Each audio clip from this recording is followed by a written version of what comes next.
नवकल्पना, नवज्योत्स्ना, नवशक्ती, नव आराधना. नवरात्रीच्या या पावन पर्वावर महाराष्ट्र न्यूज घेऊन आलाय खास तुमच्यासाठी नवरात्र विशेष भाग. नवदुर्गा. नमस्कार. महाराष्ट्र न्यूज मध्ये नवरात्री विशेष या भागामध्ये मी रीता शेट्टी आपल्या सर्वांचे स्वागत करते. आपण असं म्हणतो ना की आपल्याला जर इच्छा असेल तर मार्ग हा नक्की सापडत असतो. आज आपण एक आहेत ज्या सामाजिक कार्यकर्त्या आहेत, त्या ज्येष्ठ सामाजिक कार्यकर्त्या आहेत. त्यांचं नाव आहे सौ अनिता दीक्षित मॅडम.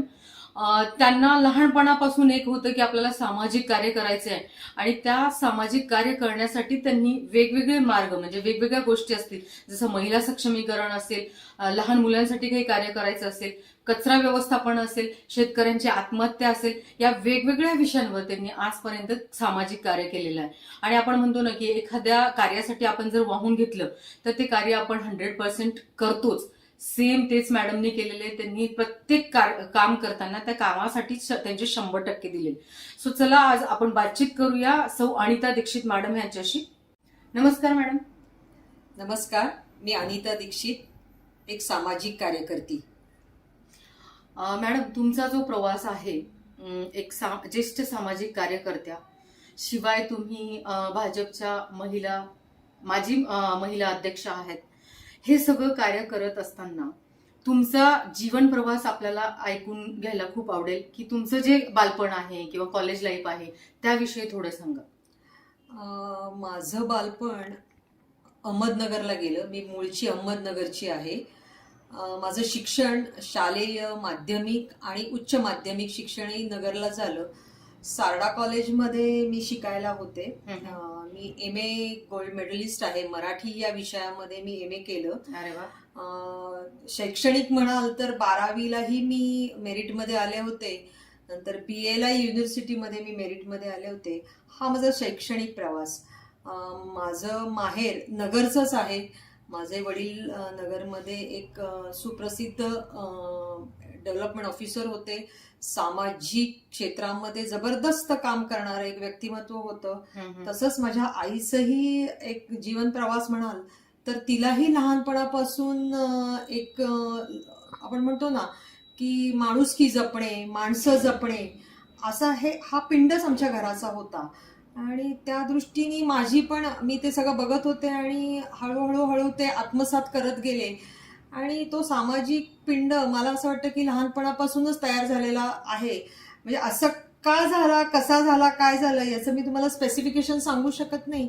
पण नकळत लहानपणापासून मी तशी वाढले आणि ज्या कुटुंबात वाढले त्या कुटुंबाचा प्रवासच किंवा त्या माझ्या आईवडिलांचं पूर्ण व्यक्तिमत्व सामाजिकच होतं. त्यामुळे तशी आम्ही भावंड त्याच पद्धतीने घडलो. आणि मला लहानपणापासून दुसऱ्याला मदत करणे ही माझी माहिती नाही. मला आई त्याच्याबद्दल कधी कधी आईची बोलणी खायची.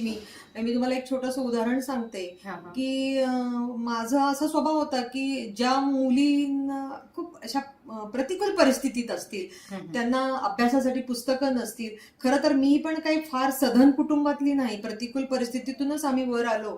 पण तरीही माझ्यात तो एक असं हे असायचा की नाही, तिला अभ्यासाला पुस्तकं नाही, तिला अभ्यासाला आता नोट्स नाही, तर मग मी त्यांना जाऊन द्यायची. आणि ऐन परीक्षेच्या वेळेस माझ्याकडे काहीच नसायचं आणि मग मी आईची खूप बोलणी खायची.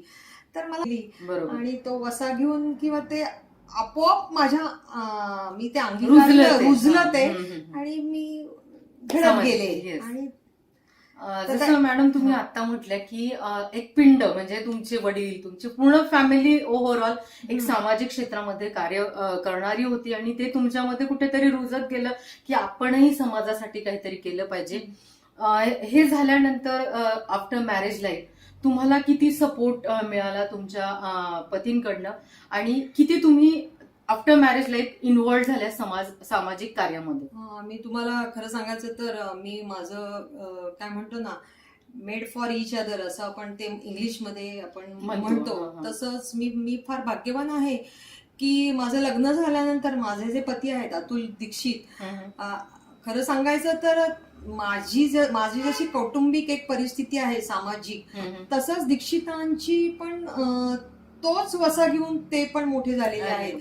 दीक्षितांची आई इंदुमती दीक्षित या नगर सारख्या एका खेडेगावात वयाच्या 30व्या वर्षी एक ब्राह्मण घरातली तरुण बाई शेती करायला जाते आणि स्वतःच्या जीवावर त्यांनी पूर्ण शेती डेव्हलप केली. छोट्याशा खोपट्यात ते कुटुंबाला घेऊन त्या राहत होत्या आणि अतिशय मोठ्या प्रमाणात माझ्या सासूबाईंचं नगर जिल्ह्यात काम आहे. आपण म्हणतो की त्या काळामध्ये संतती नियमन या गोष्टी आपल्याला माहिती ना, म्हणजे मी पण लहान होते, मलाही या गोष्टी माहित नाही, पण माझ्या सासूबाईंनी स्त्रियांमधली जागृती, स्त्रियांनी स्वतःचं एक अस्तित्व निर्माण केलं पाहिजे, एक अर्थार्जन केलं पाहिजे, स्वतःसाठी जगलं पाहिजे आणि कौटुंबिक जबाबदाऱ्या पार पाडताना सुद्धा स्त्रीवर कुठलाही अन्याय होता कामा नये यासाठी त्यांनी खूप मोठ्या प्रमाणावर काम केलेलं आहे. आणि माझ्या सासऱ्यांचंही खूप, ते स्वतः अनेक अतिशय प्रतिकूल परिस्थितीतून वर आले आणि अशा घरात मी माझं सासर म्हणून म्हणजे मी तिथे गेले. त्यामुळे जसं माहेरचं माझं पार्श्वभूमी सामाजिक होती, राजकीय होती, तशीच माझ्या सासूबाईंची पण सामाजिक आणि राजकीय एक पार्श्वभूमी आहे.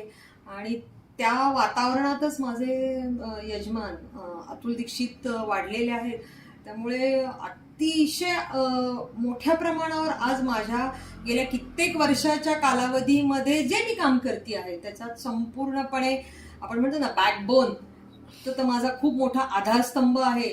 आणि मी अगदी अभिमानाने सांगेन की आपण नुसते स्त्री स्वातंत्र्याच्या गोष्टी करतो, पण घरामध्ये स्त्री ती खरंच तिला स्वातंत्र्य असतं का? तर पुरुष प्रधान संस्कृती आहे आपली भारताची. तर माझ्याकडे मात्र मी अभिमानाने सांगेल की माझ्या पतीने म्हणजे अतुल दीक्षितांनी मला संपूर्ण प्रत्येक गोष्टीत स्वातंत्र्य दिलेलं आहे. आणि आमच्या नात्यात जो विश्वास आहे तो विश्वास हाच आमच्या नात्याचा आत्मा आहे. आणि मी त्या बाबतीत खूप भाग्यवान आहे की ते मला प्रत्येक चांगल्या कामामध्ये सपोर्ट करतात. आणि की तुझी वाटचाल चांगली चालली आहे, तू पुढे जा, मी तुझ्या पाठीशी भक्कमपणे आहे. ज्यावेळेस मी राजकीय क्षेत्रात पदार्पण केलं तेव्हाही आपण म्हणतो की स्त्रीला राजकीय क्षेत्रात फार सोपं नसतं वावरणं, पण दीक्षितांच्या विश्वासामुळे, आधारामुळे मी तिथेही माझी भूमिका अतिशय उत्तमपणे बजावू शकले. आणि परत आपण म्हणतो की कुटुंब व्यवस्था म्हटले की आपल्या मुलं हेही महत्वाचे असतात, आपल्या आजूबाजूचे नातेवाईक, आपला मित्र परिवारही खूप महत्वाचा असतो. तर मला माझ्या या सगळ्या वाटचालीत माझ्या दोन्ही मुलींचा खूप मोठा वाटा आहे. कारण त्यांनी मला प्रत्येक वेळेस प्रोत्साहन दिलं की आई, तुझ्यात हे जे गुण आहेत किंवा तुला जी आवड आहे ती कायम दुसऱ्याच्या मदतीला धावून जाणे. बऱ्याच वेळा मला बोलणी पण खावी लागायची की काय लष्करच्या भाकरी भाजतेस, पण तेव्हा त्या लहान होत्या, त्यांना त्याचे अर्थ कळायचे नाही. पण मीही माझ्या मुलींना त्याच पद्धतीने वाढवले आहे की कायम आपण दुसऱ्याच्या मदतीला धावून जायचंच आणि ही माणुसकीचा वसा जपा. एवढंच आम्ही, पैसा येतो जातो, पण हा जो वसा आहे किंवा ही जी श्रीमंती आहे ती कशानेही मिळत नाही. या ध्येयाने आम्ही दोघं जण जगतो. आणि खूप छान मॅडमनी सांगितलं की जे ऍडव्होकेट दीक्षित सर आहेत, जसं मॅडम तुम्ही म्हटलं की ते पिलर ऑफ युअर लाईफ आहे. आपण नेहमी म्हणतो ना की एका पुरुषामागे, पुरुषाचं जे यश आहे त्याच्या मागे स्त्रीचा हात असतो. तर इथे मी नक्कीच म्हणेल की दीक्षित मॅडमच्या मागे दीक्षित सरांचा हात आहे की जे काही ते यश मिळवलंय त्यांनी, मग ते राजकारणातलं असेल किंवा समाजकारणातलं असेल, त्यामागे नक्कीच दीक्षित सरांचा हात आहे आणि नक्कीच त्यांना त्याचं क्रेडिट गेलंच पाहिजे. मॅडम, हे सगळं करत असताना मॅडम, जेव्हा तुम्ही तुमचं सामाजिक कार्य सुरू केलं, मग तुम्ही वेगवेगळ्या क्षेत्रामध्ये काम केलेलं आहे, जसं महिलाचं सक्षमीकरण असेल, शेतकऱ्यांच्या समस्या असतील, तर स्पेशली जेव्हा तुम्ही भाजपच्या महिला अध्यक्ष झाल्या त्यावेळेस तुम्ही महिलांच्या सक्षमीकरणासाठी त्या प्रोजेक्टच्या अंतर्गत जे कार्य केलं त्याविषयी थोडं सांगाल की कुठले प्रोजेक्ट होते की जे तुम्ही केले? खरं तर मी माझं अचानक राजकारणात प्रवेश झाला. माझ्या सामाजिक कामातूनच राजकारणात मी आलेली आहे, कारण राजकारण हा काही माझा पिंड नव्हता. अध्यक्ष आमदार माधुरीताई मिसाळांनी मला ती फार मोठी संधी दिली. बाबाशेठ मिसाळ, माधुरीताई मिसाळ यांची मी खूप मोठी ऋणी आहे की त्यांनी मला माझ्यावर विश्वास टाकून माझ्यावर हे पद सोपवलं. आणि मग वेगवेगळ्या माध्यमातून महिलांसाठी मी काम करत गेले. तर असं स्पेसिफिकेशन तुम्हाला मी असं सांगत नाही की महिलांवर अन्याय होणं, घरामध्ये दारू पिऊन महिलांना मारहाण करणं, महिलांमध्ये कसं असतं की कष्टकरी महिला या कष्ट करतात पण स्वतःसाठी त्या जगतच नाही. तर तू एवढं कष्ट करतेय तर तू तुझं अर्थार्जन करतेय तर तू तुझं सेव्हिंग केलं पाहिजे, तुझ्या गाठीशी तुझे पैसे असले पाहिजेत. या समाजामध्ये मुलींचे लग्न लवकर होतात तर ते मी निक्षून अनेक ठिकाणी जाऊन त्यांना सांगते की तुम्ही असं करू नका. तुम्ही ज्या चुका केल्या त्या तुम्ही तुमच्या मुलांच्या बाबतीत मुलींच्या बाबतीत करू नका. मुलींना शिकू द्या. कारण आजही या समाजामध्ये मुलीं म्हटलं की 12व्या वर्षी 14व्या वर्षी 16व्या वर्षी लग्न करून टाकायचं. तर ती जागृती करण्याचा आम्ही प्रयत्न केला, त्यांना रोजगार उपलब्ध करून देण्याचा प्रयत्न केला. मला जे शक्य आहे, मी असं म्हणत नाही की मी खूप मोठं काम काही केलं, पण माझ्या परीने मला जी छोटी छोटी गोष्ट नेहमी करता येते ती मी कायम करत असते आणि ती कायम करत राहील. खूप छान मॅडमनी सांगितलं की यातनं त्यांना एक संदेश द्यायचा आहे की महिला आज प्रत्येक क्षेत्रामध्ये कार्य करतायत. मग जसं मॅडम म्हटलं तसं त्या शेतकरी कुटुंबातनं आलेली जी महिला आहे ती शेतीमध्येही काम करते, पण आज प्रत्येक महिलेने स्वतःसाठी जगायला शिका हा संदेश मॅडमने दिलेला आहे. आणि मॅडम खरंच म्हणजे आज आपण जर बघितलं ना तर कुठलंही क्षेत्र नाहीये असं की त्या क्षेत्रामध्ये महिला आज आघाडीवर नाहीये. त्या प्रत्येक क्षेत्रामध्ये महिला कार्य करत आहेत आणि नक्कीच तुमचा हा जो संदेश आहे आज प्रत्येक महिला ते नक्की अंगीकारतील की त्या स्वतःसाठी जगायला शिकतील. मॅडम जसं तुम्ही महिला सक्षमीकरणावरती तर काम केलेलंच आहे, पण सगळ्यात मेन आहे की आपण नेहमी म्हणतो की आपली भारत हा जो देश आहे तो शेतीप्रधान देश आहे आणि त्यातला आपला जो शेतकरी आहे, जो आपला बळीराजा आहे तो सगळ्यात महत्वाचा आहे, जो आपल्याला अन्न म्हणजे जे आपली बेसिक नीड आहे ती पुरवत असतो. आणि त्या शेतकऱ्यांसाठी तुम्ही काम केले, त्याविषयी सांगा, तुमच्या त्या प्रोजेक्ट विषयी सांगा की काय कार्य तुम्ही केलेले. 4 वर्षापूर्वी आपल्याकडे महाराष्ट्रात भीषण दुष्काळ होता. मराठवाड्यामध्ये खूप मोठ्या प्रमाणावर दुष्काळ होता कारण पावसाचं प्रमाण खूप कमी झालेलं होतं. तर त्यावेळेस असंच एक माझ्याबरोबर सामाजिक क्षेत्रात काम करणारे सचिन पाटील म्हणून आहेत, त्यांनी मला आमची चर्चा झाली आणि मग त्यांनी आम्हाला असं सांगितलं की दीक्षित मॅडम आपण या संदर्भात काही काम करू शकतो का. कारण सगळ्यात महत्वाची म्हणजे की माझी पार्श्वभूमी शेतकरी कुटुंबातली आहे, कारण दीक्षित सर हे शेतकरी आहेत. त्यामुळे तिथल्या वेदना, तिथल्या समस्या, तिथली संकट, शेतीमध्ये काय पाऊस नाही आला तर काय घडू शकतं हे मी स्वतः म्हणजे मी वैयक्तिक जरी अनुभवलं नसेल तरी मी जवळून ते दुःख मी बघितलेलं आहे. त्यावेळेस मग त्यांनी मला असं सांगितलं की दीक्षित मॅडम आपण काहीतरी ह्याच्यावर काम करूया. मग आम्ही आत्महत्याग्रस्त शेतकऱ्यांसाठी काम करण्याचं ठरवलं आणि मग आम्ही दुष्काळ निवारण समिती एक स्थापन केली. आणि मग त्याचं आता आपण कुठलंही एक समिती किंवा काही स्थापन केलं की प्रोटोकॉलनुसार मग थोडंसं वागावं लागतं. मग त्याचे अध्यक्ष मी झाले आणि मग मी खूप मोठ्या प्रमाणावर फंड गोळा केले, खूप मोठ्या प्रमाणावर. कारण त्यावेळेस धाराशिव, उस्मानाबाद जो तिकडचा जो भाग आहे तिकडे गाई गुरांच्या पाणवठ्याचा म्हणजे पाणी पिण्याचा खूप मोठी समस्या होती. मग असा आमचा विषय झाला की काय करायचं याच्यामध्ये. तर मग आम्ही ते पाणवठे तयार करण्यासाठी मी, अतुल दीक्षित, माझ्या सहकारी, माझ्या मैत्रिणी जयश्री तोडकर, अशा आम्ही अनेक जणांनी आम्ही लोकांकडनं डोनेशन घेतले. आणि अगदी अभिमानाने मी सांगेन की माझ्यावर आणि दीक्षितांवर विश्वास ठेवून अनेकांनी भरभरून मदत केली आम्हाला. आणि मग ते पाणवठे बांधण्यासाठी आम्ही ते पैसे आम्ही तिकडे वापरले. आम्ही त्या एरियामध्ये 6 पाणवठे तयार केले गाई गुरांसाठी. आणि फुलाची पाकळी आपण म्हणतो ना की समाजसेवा करताना आपलं पहिलं काहीतरी असावं. तर मग त्यावेळेस आम्ही तेरवं नावाचं नाटक आम्ही आयोजित केलं होतं. त्या तेरवं नाटकाचं सगळ्यात महत्वाची गोष्ट तुम्हाला मी सांगते की आत्महत्याग्रस्त शेतकऱ्यांच्या कुटुंबातल्या महिलांनी ते नाटक उभं केलेलं आहे. त्यांच्या समस्या घेऊन ते तेरवं नाटक ते केलेलं आहे. मग ते खूप प्रयत्न केला. गणेश कला क्रीडेला आम्ही त्याचा प्रयोग आयोजित केला होता. आणि सुदैवाने मग पुढच्या वर्षी पाऊस पडला त्यामुळे आमचं काम तिथेच हे केलं. पण आजही आमचा मानस तो आहे की असं काही आलं की पुन्हा धडाडीने त्याच्यामध्ये पडणार आहोत. अरे वा, नक्कीच. खूपच छान. हा तर म्हणजे ज्वलंत प्रश्न आहे शेतकऱ्यांचा. आपण म्हणतोय की शेतकरी खूप आत्महत्याही करतायत, तर खूप चांगलं काम मॅडम त्या रिलेटेड करतायत. दुसरं मॅडम, सगळ्यात महत्वाचा तुमचा अजून एक प्रोजेक्ट आहे की आज आपण बघतोय की जागतिक तापमान वाढ म्हणजे आपण ग्लोबल वॉर्मिंग ज्याला म्हणतोय, ही समस्या की फक्त भारताला भेडसावते असं नाही, तर ऑल ओव्हर वर्ल्ड म्हणजे जगाला ती भेडसावते.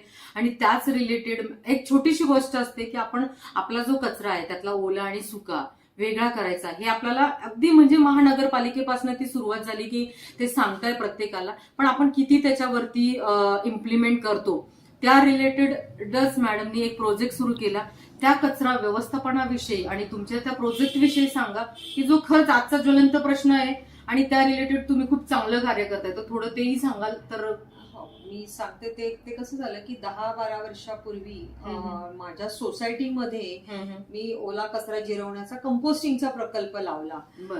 इनोरा आणि प्राज फाउंडेशन तर्फे नातू सर म्हणून आहेत, ते आता हयात नाहीयेत, त्यांनी मला मार्गदर्शन केलं आणि मी तो प्रकल्प राबवला. आणि का कोण जाणे, मला असं मनातून असं खूप वाटलं की अरेच्या हे तर काम कोणीच करत नाहीये, हे काम तर मला कुठेच दिसत नाहीये, तर मग आपणच या कामात पडावं, आपणच हे शिकून घ्यावं. आणि मग मी नातू सरांकडनं त्या सगळ्या गोष्टी शिकले. मग मी इनोराला जॉईन झाले आणि मग इनोरानी माझ्यावर बिबेवाडी सॅटेलाइट इकडच्या पूर्ण एरियाची मला जबाबदारी दिली. आणि मग मी त्याच्यात जनजागृती करत गेले की आपला ओला कचरा आपणच जिरवला पाहिजे. आपण महानगरपालिकेवर भार दिला पाहिजे, कारण आपण जर स्वतः आपला कचरा जिरवला तर आपलं एक सहकार्य आपण महानगरपालिकेला किंवा ज्या यंत्रणेवर जो ताण पडतोय तो कमी होईल. अशा हेतूतून एक सामाजिक जाणीवेतूनच मी हे काम सुरू केलं आणि त्या कामातला आनंद, त्या कामातलं समाधान वाढत गेलं. आणि कुठलंही अर्थाजत त्याच्यात करायचं नाही, कुठलाही आर्थिक मोबदला कोणाकडून घ्यायचा नाही, फक्त एक निस्वार्थी सेवा आपण द्यायची या हेतूतून आणि याच्यात जागृती करायची या हेतूतून मी हे काम चालू केलं. आणि नक्कीच मी तुम्हाला अभिमानाने सांगेन की आज अनेक घरांमध्ये माझ्याकडे लोक येतात, मी त्यांना प्रशिक्षण देते, मग त्या पद्धतीने ते प्रोजेक्ट राबवतात. काही अडचणी आल्या की ते फोनवर मला विचारतात. अनेक सोसायट्यांमध्ये, राजयोग अशा अनेक सोसायट्या आहेत, तिथे प्रोजेक्ट चालू आहेत. दर 6 महिन्यांनी म्हणजे वर्षात 2दा मी खत काढते. 4-4, 5-5 टन खत तयार होतं आणि मग ते खत सोसायटी स्वतःच्या बागेसाठी वापरते. याच्यातून फक्त असंच आहे की एक जागृती की माझं कर्तव्य आहे, एक माझी सामाजिक जाण, माझा सामाजिक भान आहे की माझा कचरा मी जिरवती आहे. या हेतूतून माझी वाटचाल सुरू झाली आणि ती वाटचाल जी सुरू झाली ती अव्याहत चालू आहे.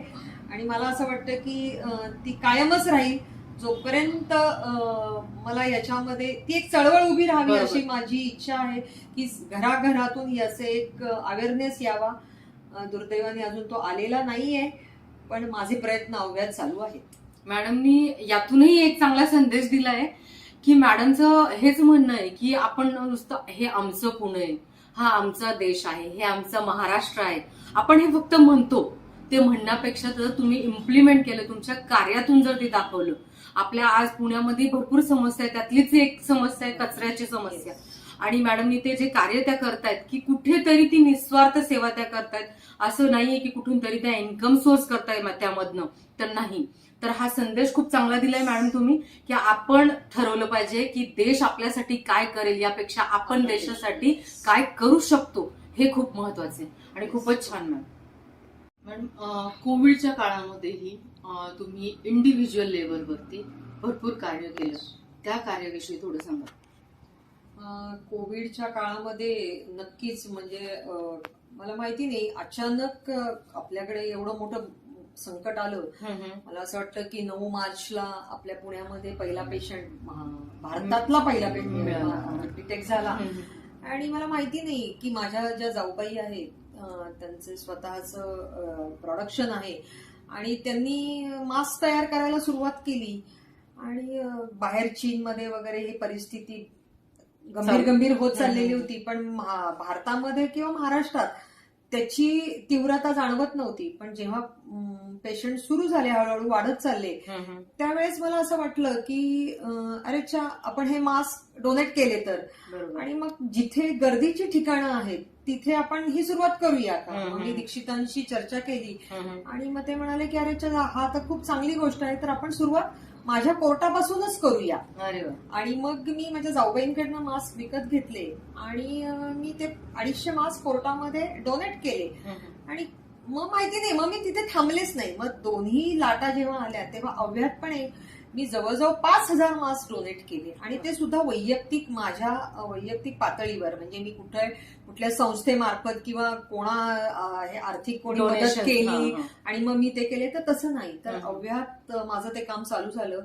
मग आरोग्य सेवक जे रस्त्यावर जे सफाई कर्मचारी आहेत त्यांना मास्क वाटप केलं. पोलीस यंत्रणेला, कारण त्या काळामध्ये पोलीस दिवस रात्र आपल्यासाठी राबत होते, त्यांना ते मास्क डोनेट केले. मला पोलीस स्टेशनमधनं, बिबेवाडीच्या पोलीस स्टेशनमधनं फोन यायचा की दीक्षित मॅडम आम्हाला आज 50 मास्क हवे, आम्हाला 100 मास्क हवे. आणि मग मी ते जाऊबाईंनी माझ्याकडे तर स्टॉकच आणून ठेवलेला होता. मग मी त्याच्यातले त्यांना जे प्रत्येकाला जी आवश्यकता असेल तशी मी त्यानुसार मी ते जाऊन, म्हणजे स्ट्रिक्ट लॉकडाऊन मध्ये सुद्धा मी ते जाऊन ते द्यायची, त्यांच्यापर्यंत पोहोचवायची. आणि मर्यादित क्षेत्र कुठलंही नव्हतं. तृतीयपंथी आपले जे अप्पर इंदिरानगरमध्ये सुद्धा तृतीयपंथी ज्या आहेत त्यांनाही 250-300 मास्क डोनेट केले. मग त्यावेळेसच मी तिथे ते डोनेट करायला गेले, त्यावेळेस त्या महिलांनी मला सांगितलं की मॅडम आम्हाला धान्याचा आमचं बरोबर पैसा मिळणं आमचं बंद झालंय. मग माझे एक सहकारी आहेत सोसायटीतले, त्यांच्याशी मी चर्चा केली, पुरंदरे म्हणून. आणि मग मी लगेचच आम्ही संध्याकाळी जाऊन त्यांना सगळं धान्य डोनेट केलं. अशा वेगवेगळ्या पद्धतीने मग ते कोविडमध्ये आमचं अर्थार्जन बंद झालेलं आहे.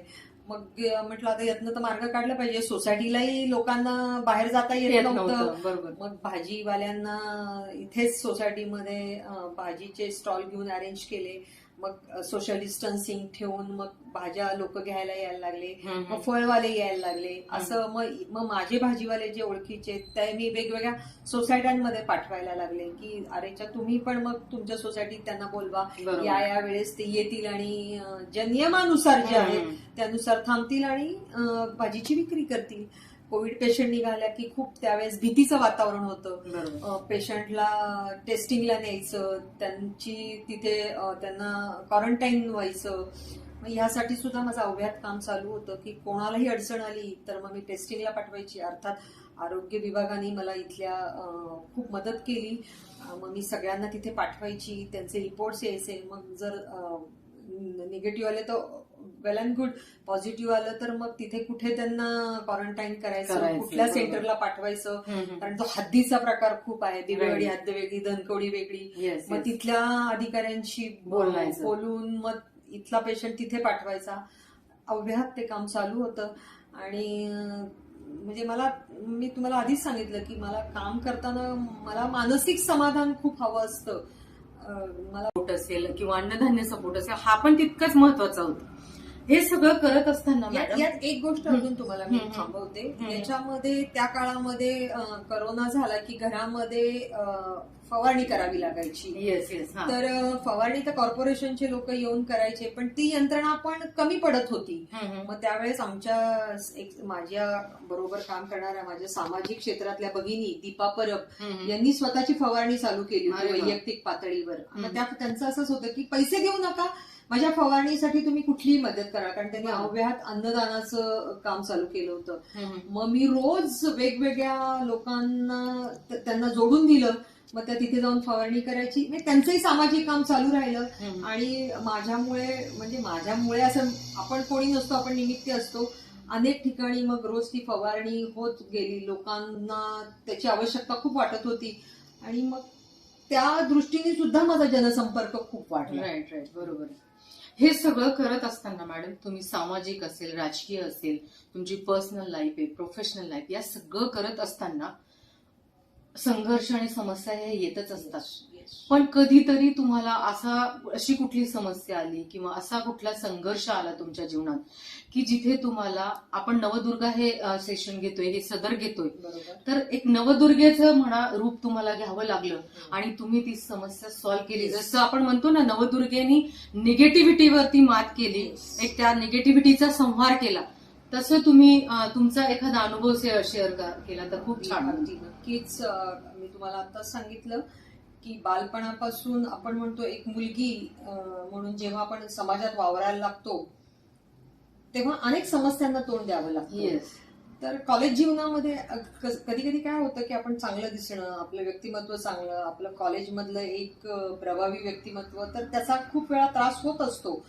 आणि अशा वेळेस अनेक वेळा मला असं जाणवायचं कॉलेजमध्ये वावरताना की आता हे रोड रोमिओ असतातच प्रत्येक ठिकाणी, त्यामुळे बरोबर. कॉलेजमध्ये मुलींना खूप त्रास व्हायचा. हा हा. आणि मला तर नाही, म्हणजे पहिल्यापासून मला अन्याय, खोटेपणा नाही सहन होत. म्हणजे कुठेही अन्याय झाला किंवा कुठेही खोटं कोणी वागत असलं की मी पेटून उठते. म्हणजे तुम्ही जे आता म्हणताय की दुर्गेचा, मग तिथे चंडिकाच माझी Yes. अवतरलेली असते. बरोबर. तर कॉलेजमध्ये असे अनेक इन्सिडेंट घडले, माझ्या बाबतीतही अनेक वेळा घडले, अनेक माझ्या मैत्रिणींच्या संदर्भात घडले. मी एक छोटासा माझा एक अनुभव सांगते की काही वर्षापूर्वी आम्ही ट्रिपला गेलो होतो सिंधुदुर्ग जिल्ह्यात तिकडे. आणि आमच्या गाडीचा खूप मोठा ऍक्सिडेंट झाला, खूप म्हणजे खूप मोठा ऍक्सिडेंट. म्हणजे आम्ही सगळे परमेश्वर कृपेने वाचलो त्या ऍक्सिडेंटमध्ये. आणि त्यावेळेस आम्हाला तो जो दिवस माझ्या आयुष्यातला आहे, ते जे तुम्ही आज मला म्हणताय की ते आता तुम्ही मला प्रश्न विचारल्यावर ती माझ्यातली चंडिका मला आता ती जाणवली. तर आम्हाला आमची चूक नसताना तो अपघात झाला होता. पण तिथला आपण म्हणतो ना राजकीय आणि एक वेगळी व्यवस्था, प्रभाव. तर त्या ह्याच्यात दिवसभर आम्हाला खूप त्रास दिला. कारण फक्त हेतू एवढाच होता की आमची गाडी खूप मोठी, म्हणजे मोठी गाडी होती आणि त्याच्यातून यांच्याकडून पैसे कसे आपल्याला लुटता येतील किंवा काढता येतील असं म्हणजे इतक्या मोठ्या प्रमाणावर दडपण होतं. आणि मिस्टरांच्या हातनं ते म्हणजे मिस्टरांना एकदम शॉक मध्ये गेले ते की अरे बापरे, आता काय आपल्या हातनं काय घडलंय. बरोबर. मग तो जो आमच्या गाडीच्या खाली म्हणजे गाडीच्या समोर आला, तो गेला, तो त्याला इतकं लागलं, तितकं गेलं, इतकं पॉलिटिकल प्रेशर, पोलिसांचं प्रेशर, असं असंख्य म्हणजे चारी बाजूनी आमच्यावर प्रेशर येत होतं. आणि माझ्या या मुली पण खूप छोट्या होत्या. आणि त्यावेळेस मला माहिती नाही, पण मी त्या दिवशी मात्र जो चंडिकेचा अवतार घेतला की नाही, तुम्ही काहीही कराया, म्हणजे अक्षरशः कोयते बिते घेऊन मारायला आले होते लोक. पण मी म्हणलं माझ्या मिस्टरांना म्हणजे गाडी जाळून टाकू वगैरे असे अनुभव, म्हणजे ते असे डायलॉग आम्हाला ऐकायला मिळाले. मग तेव्हा मात्र मी सांगितलं की कोणी जर आमच्या ह्याला म्हणजे माझ्या मिस्टरांच्या केसाला जरी धक्का लागला तरी मग तुम्ही आहे आणि मी आहे. आणि मग तो दिवस माझा त्याच रूपात मला वावरावं लागलं आणि यशस्वीपणाने मी ते सगळं हाताळलं, ती गोष्ट. आणि त्या सगळ्या संकटातून आम्ही नंतर बाहेर आलो. पण आता जे तुम्ही म्हणता की ती चंडिका, ती त्या दिवशी दिवसभर मला ती चंडिका अनेक लोकांच्या प्रश्नांना उत्तरं देण्यासाठी आणि त्या समस्येतून बाहेर येण्यासाठी मला ते रूप धारण करावं लागलं. Yes yes. हे सगळं करत असताना मॅडम एक कौतुकाची थाप, विविध ऑर्गनायझेशन असतील त्या आपल्याला काही पुरस्कार असतील किंवा काही अवॉर्ड असतील त्या देत असतात, तर त्याविषयी थोडं सांगा. आता तुम्ही हा इतका नाजूक प्रश्न विचारलाय. खरं तर पुरस्कार, मान, सन्मान, मी जेव्हा समाजसेवेचं व्रत घेतलं, मी या निमित्ताने एक छोटासा माझा अनुभव तुम्हाला सांगायचा राहिला की तुम्ही मला मगाशी विचारलं होता की समाजसेवा तुमची लहानपणापासून अंगभूत तो एक वसा. पण मी नक्की एक छोटासा अनुभव इथे तुम्हाला सांगते माझा की माझ्या वर्गात 11वी ते MA पर्यंत एक महेश भागवत नावाचा एक माझा मित्र, अंध मित्र होता. आणि मला माहिती नाही, माझ्या सरांनी सांगितलं की गुरुजनांनी आज्ञा केली की अनिता त्याला तू सर्वोपरी मदत कर, कारण अतिशय हुशार मुलगा. तुम्हाला आश्चर्य वाटेल, माझा अभ्यास सांभाळून मी त्याला 11वी ते MA पूर्ण अभ्यासाचं रेकॉर्डिंग करून द्यायची आणि त्या रेकॉर्डिंग ऐकून तो अभ्यास करायचा. आणि म्हणजे अभिमानाची गोष्ट, आज म्हणजे तो 11वी ते MA पूर्ण मेरिटमध्ये आलेला मुलगा, सेट नेटच्या परीक्षा पास झाला. आणि मला खूप मानसिक समाधान आहे की मी काहीतरी करू शकले त्याच्याशी. त्यामुळे हे व्रत असंच पुढे झालं. त्याचं समाधान, त्याला मिळालेलं समाधान, आज त्यांनी माझ्याशी ठेवलेले कायमचे संबंध, आज तो प्रत्येक ठिकाणी माझा उल्लेख करतो. करतो. मला वाटतं की तोच याच्यापेक्षा सगळ्यात मान मोठा. सन्मान वेगळा काही असू शकत नाही. अवॉर्ड तर खरं खूप मिळालेत मला, वेगवेगळे. कुठल्या एक नवदुर्गा, जागर काय, प्रत्येक बरेच. ठिकाणी गेल्यानंतर एक महिला सक्षमीकरणासाठी काम करते म्हणून पुरस्कार मिळालेले आहेत. पण माझा खरा पुरस्कार मी तुम्हाला सांगते की मी कामात राम शोधणारी आहे. त्यामुळे जेव्हा मी एखाद्याच्या मदतीला जाऊन जाते आणि त्याची समस्या ती पूर्ण होते आणि त्याच्या चेहऱ्यावर ते मानसिक समाधान किंवा आनंद दिसतो, मला वाटतं त्याच्यापेक्षा वेगळा पुरस्कार मला काही नको. आणि मी म्हणजे माझी खंत आहे म्हणा, किंवा मला थोडंसं बोलायला कदाचित तुम्हाला असं वाटेल, पण पैसे देऊन पुरस्काराच्या मी विरुद्ध आहे. कारण आजकाल थोडंसं तसा प्रकार किंवा तसा ट्रेंड झालेला आहे की असे फोन येतात, दीक्षित मॅडम तुम्ही इतके इतके पैसे द्या मग आम्ही तुम्हाला पुरस्कार देतो. तर या पुरस्काराच्या मी विरुद्ध आहे. जनसेवा करणे, लोकांच्या मदतीला धावून जाणे, माणुसकी जपणे आणि समोरच्याला त्याची जाणीव असणे, याच्यापेक्षा वेगळा पुरस्कार मला नको आहे. आणि माझ्या चांगल्या कामाबद्दल जर कोणी चांगल्या हेतूने जर पुरस्कार दिला तर नक्कीच मी स्वीकारीन, पण पैसे देऊन मी नाही, त्या विरुद्ध आहे. कारण त्याच्या बाबतीत मी फार कडवी आहे आणि मी खूप तत्व जपणारे आहे.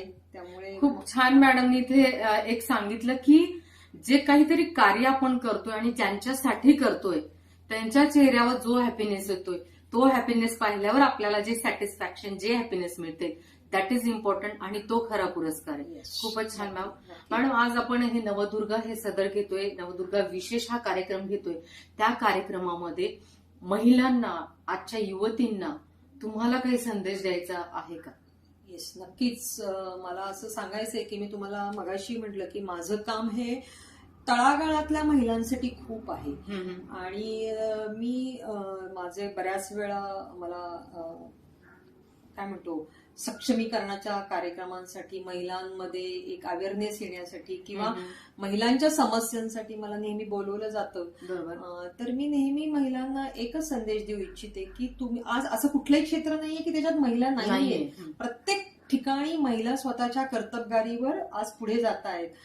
पण ह्या कर्तबगारीच्या जोरावर जात असताना आपली कुटुंब व्यवस्था ही टिकली पाहिजे. बरोबर. स्वातंत्र्याचा अर्थ स्वैराचार झाला नाही पाहिजे. कारण हळूहळू दिवसेंदिवस कुटुंब व्यवस्था आपली मोडकळीच येत चाललेली आहे. तर मला असं वाटतं की स्त्री ही कुटुंब व्यवस्थेचा फार भक्कम आधार आहे. तुम्हाला कदाचित माझे हे सांगणं किंवा हा उपदेश नाही मी देते, पण माझं हे जे नवीन पिढीला सांगणं आहे की तुम्ही स्वतःचं अर्थार्जन करा, स्वतःच्या पायावर उभे राहा, स्वतःतला आत्मविश्वास जागा ठेवा आणि स्वतःसाठी जगताना आपलं समाजासाठी सुद्धा एक देणं आहे. आपण समाजाचे एक प्रतिनिधी आहोत. त्या समाजासाठी आपण काहीतरी चांगल्या गोष्टी केल्या पाहिजेत, याचं भान नवीन पिढीने नक्की राखलं पाहिजे. नवीन पिढीला तर मी नक्की हे सांगेन की मी आता इथेच सांगितलं की आपली जी हिंदू संस्कृती आहे ती अतिशय सर्वंकष आहे. तर ती हिंदू संस्कृती जपण्यासाठी मला असं वाटतं की जेवढी आमच्या म्हणजे आमची जबाबदारी आहे तशीच पुढच्या पिढीची पण जबाबदारी आहे. जर आपण व्यवस्थित, एक स्त्री घरातली व्यवस्थित असेल तर ते कुटुंब खूप व्यवस्थित असतं किंवा ती व्यवस्था खूप व्यवस्थित असते. मुलींनी शिक्षण घेतलं पाहिजे. मुलींनी स्वतःचं कुठलंही क्षेत्र असं नाही की मुली तिथे आता त्यांनी हे क्षेत्र माझं नाही, ते क्षेत्र नाही. सगळ्या क्षेत्रात मुलींनी प्रगती करावी, स्त्रीनी पुढे जावं, प्रगती करावी, स्त्रीनी पुढे जावं. पण आत्मसन्मान आणि आत्मभान हे मुलींनी, स्त्रियांनी जपलं पाहिजे. कारण दिवसेंदिवस आपले समाजामध्ये खूप भयानक प्रकार घडत चाललेले आहेत. आणि मला असं आता तुम्ही जो मला प्रश्न विचारला त्याच्यावर सांगते की इथे खरी गरज आहे की इथे गरज आहे की तिने दुर्गेचं, चंडिकेचं जेव्हा तिच्यावर अन्याय होईल तेव्हा तिने ते रूप धारण केलं पाहिजे आणि तिथे ती कमी नाही पडली पाहिजे. आणि तरच माझं असं म्हणणं की ह्या नवरात्रीचे तुम्ही जे माझ्याशी बोलतात तरच ते सार्थक होईल. तर मुलींनी कुठल्याही क्षेत्रामध्ये प्रगती नक्की करा, पण या प्रगतीबरोबर संपूर्ण सगळ्या ज्या व्यवस्था आहेत त्या पण सांभाळल्या पाहिजे. Yes, right.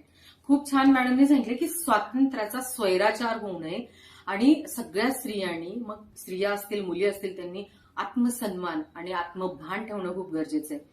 खूप छान मॅडम, आणि खूप खूप धन्यवाद तुमचे की तुम्ही नवदुर्गा या सदनमध्ये आलात आणि तुम्ही तुमचा एवढा मूल्यवान वेळ दिला. कारण समाजासाठी कार्य करणं हे तितकं फार म्हणजे काय म्हणू आपण, तितकं सोपं नाहीये की घरही सांभाळायचे आणि समाजासाठी कार्य करायचे, आणि तुम्ही आम्हाला तो वेळ दिला त्याबद्दल तुमचे धन्यवाद. मनापासून धन्यवाद. येस. तुम्हीही मला याच्यासाठी काय म्हटलं पात्र तुम्हाला मी वाटले आणि तुम्ही माझी मुलाखत घेतली, म्हणजे माझे विचार समाजापर्यंत Yes. पोहोचवण्याचा तुम्ही एक काय म्हणतो व्रत घेतला व्रत. आहे, तर त्याबद्दल मी तुमची खूप आभारी आहे. मनापासून धन्यवाद. थँक्यू. महाराष्ट्र न्यूजच्या सर्व रसिकांना, सर्व भक्तांना, सर्व चाहत्यांना, सर्व महिला भगिनींना नवरात्रीच्या माझ्याकडून खूप खूप शुभेच्छा. अशाच विविध क्षेत्रात कार्य करणाऱ्या महिलांशी आपण खास बातचीत करत राहू. तोपर्यंत पाहत रहा महाराष्ट्र न्यूज.